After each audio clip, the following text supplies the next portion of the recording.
Gel benim evime bak, uçur başıma. Benim nəvələrim benim evime gələ bildir qorxumu.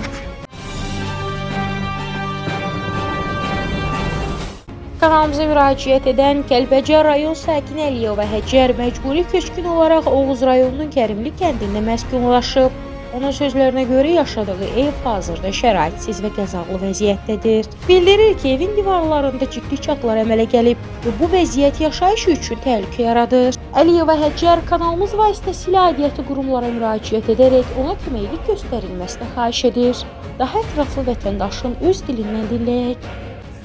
Deməli dostlar, biz gəlmişik Əliyeva Həcər xanlar qızının müraciəti ilə çəkilişinə. Deməli Əliyeva Həcər xanlar qızı Kəlbəcər sakinidir, şəhərin özündəndir, rayon özündəndir.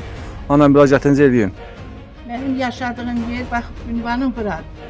Benim evim Oğuz rayonu Kərimli kəndi süs zavodu. Oğuz rayonu Kərimli kəndi süs zavodunda yaşayıram. Bəli. 100 ilin zavodudur. Bəli. Benim yaşamağa yerim pisdir. Özüm 70 yaşım var. Bəli. Suyun içində yaşayıram. Kışlarım, qollarım getmir, tutulub. Xahiş edirəm prezidentimdən, Qaçqın.com-dan məni nəzərə alsın, məni köçürsün. Mən 10 dəfə məktub yazmışam. Kimə yazmısınız? Qaçqın.com-a yazmışam. Cavab da gəlmir. Cavab məktub gəlib ki, ha vaxtsa köçür deyəcək, ha vaxtsa köçür deyəcək, ha vaxt köçür deyəcək. Mənim evimin yerində bina tikilib. Bəli. O binanın tikilən bina, evimin yerinə tikilən binanı özümə verəydi. Hər kəsin Evinizi göstərə bilərsiniz ana. Gəl mənim evimi göstərin. Gəl mənim evimə bax, uçur başıma. Mənim nəvələrim mənim evimə gələ bildir qorxumu. Bəli. Bax, para bax, başımın üstə bax. Bəli. Evimə bax. Buradan aralanıb bu qaydada çox qorxulu və çox qorxuş. Bax, betona bax, yarılıb gedib, bax. Bax o da ha. Bax, yattığım divanın üstünə bax. Yattığım divanın üstünə bax. Yarılıb gedib. Bax, qızım ana. Bax, qızım ha. Bax, bu çata bax. Betondur, üstü betondur, altı da betondur. Altı da betondur. Bu zamana hansı zamanlarda ki, belə betonların içində mən yaşayıram. Bəli. Mənim 16 nəvəm var.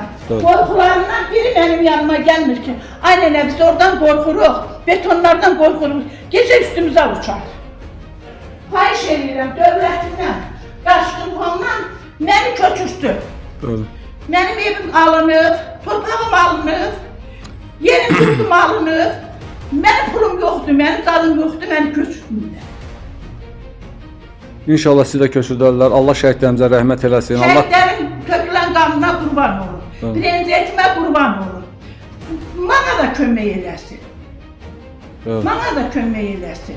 İnşallah baxlar ana. Allah köməyiniz olsun. Sonda Kanal 21 olaraq onu da bildirək ki, səsləndirilən fikirlərə görə heç bir məsuliyyət daşımırıq və qarşı tərəfin də mövqeyini işıqlandırmağa hazırıq. Kanal olaraq ictimailəşdirmək bizim işimizdir. Tədbir görmək və ümid isə aidiyyəti qurumlara və Allaha qalır.